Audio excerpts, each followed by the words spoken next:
Andhra Jyothi ABN ఎండి వేమూరి రాధాకృష్ణ తన కొత్త పలుకుతో మంత్రి కోమటిరెడ్డి వెంకరెడ్డిపై ఎన్టీవీలో అభ్యంతరకర కథనం వెనుక నిజాలంటూ సంచలన విషయాల్ని ప్రస్తావించారు. డిప్యూటీ సీఎం మల్లు భట్టి విక్రమార్కను టార్గెట్ చేస్తూ ఆర్కే కథనం కొనసాగింది. సింగరేణి సంస్థకు చెందిన నైని బొగ్గు బావి నుంచి బొగ్గు తవ్వకానికి సంబంధించిన టెండరే మంత్రి కోమటిరెడ్డి వెంకటరెడ్డిపై ఎన్టీవీలో అభ్యంతరకర కథనం ప్రసారానికి కారణమని ఆర్కే పేర్కొన్నారు. ఎక్కడో ఒడిశాలోని నైని బొగ్గు బ్లాక్ ఉంటే తెలంగాణలో గొడవ పడ్డారని ఆయన చెప్పుకొచ్చారు. ఒక్కసారి టెండర్ దక్కించుకుంటే 25 ఏళ్ల పాటు పెద్ద మొత్తంలో ఆదాయాన్ని సమకూర్చుకోవచ్చనేది వ్యూహంగా తెలిపారు. దీనికోసం మంత్రి Komatireddy Venkatareddy, deputy CM Bhatti Vikramarka, NTV యాజమాన్యం మధ్య వికృత కీడ సాగిందని ఆయన వెల్లడించారు.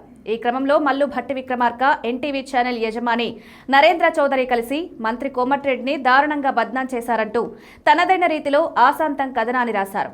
ఈ కథనంపై డిప్యూటీ సీఎం భట్టి విక్రమార్క తీవ్ర అభ్యంతరం తెలిపారు. మీడియా సమావేశంలో ఏమన్నారో ఆయన మాటల్లోనే. ఆంధ్రజ్యోతి యజమాని రాధాకృష్ణ కొత్త పలుకు కథనం రాశారు. అందులో రాష్ట్రంలో బొగ్గు గనుల కోసమే కొన్ని వార్తా కథనాలు వండి వార్చుతున్నారని రాస్తూ దాంట్లో నా పేరు కూడా తీసుకొచ్చారు. సింగరేణి బొగ్గు గనుల ఆస్తులు తెలంగాణ ప్రజల ఆత్మ.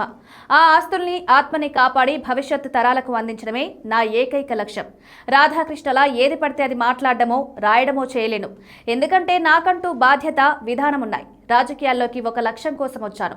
ఆస్తులు సంపాదించడానికో, వ్యాపార సామ్రాజ్యాలు విస్తరించడం కోసమో, అధికారాన్ని హోదాగా అనుభవించడానికో రాలేదు.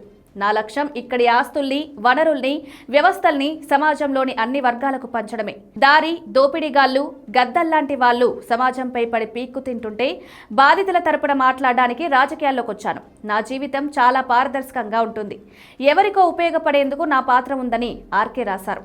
ఆర్కేను సూటిగా అడుగుతున్నా, టెండర్ పిలిచింది సింగరేణి సంస్థ, ఆ బోర్డు. ఆ టెండర్లో షరతులను బోర్డు పెడుతుంది, మంత్రి కాదు. ఆ మాత్రం కూడా జ్ఞానం లేకుండా తోచింది రాయడం కాదు. అలాగే సైట్ విజిట్ అనే షరతును తనకు కావాల్సిన వాళ్లకు టెండర్ ఇచ్చేందుకు పెట్టుకున్నారని రాశారు. సైట్ విజిట్ అనేది ప్రతి టెండర్లో పెడతారని అధికారులు నాకు చెప్పారు. తెలంగాణ ప్రజల్ని మభ్యపెట్టేందుకు ఒక కట్టు కథని, పిట్ట కథని అల్లారు. నిజాయితీగా ఉండడమే కాదు, ఉన్నట్టు ప్రజలకు కనపడాలి. దాన్నే నమ్ముతున్నారు. టెండర్ రద్దు చేసి కొత్తగా వెళ్లాలని సింగరేణి బోర్డు మేనేజ్మెంట్ను కోరాను. కేంద్ర ప్రభుత్వ ఆధ్వర్యంలో ఏవైతే నిబంధనలున్నాయో వాటిని అనుసరించాలని నేను కోరాను.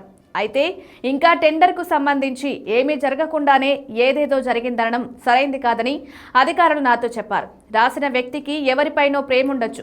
నేను మొదటి నుంచి కాంగ్రెస్లో వైఎస్ రాజశేఖర్ రెడ్డికి అత్యంత సన్నిహితుణ్ణి. అందుకే వైఎస్ఆర్పై కోపాన్ని నాపై కూడా చూపించేందుకు రాసుండొచ్చు. కానీ అనుమానం వచ్చింది కాబట్టి టెండర్ రద్దు చేయాలని ఆదేశించాను. మిగిలిన విషయాల్లో నేను రాధాకృష్ణ తేల్చుకుంటా.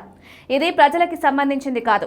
రాధాకృష్ణ రాసిన కట్టు, పిట్ట కథల వెనుక ఎవరున్నారు, ఏ ఉద్దేశంతో రాశారనే విషయాలపై మళ్ళీ పూర్తి స్థాయిలో మీడియాతో మాట్లాడతాను. ఈ బాధ్యతల్లో నేనున్నంతకాలం ఏ గద్దల్ని, దోపిడీదారుల్ని ప్రభుత్వ ఆస్తులపై పడనివ్వను అని ఆయన తేల్చి చెప్పారు.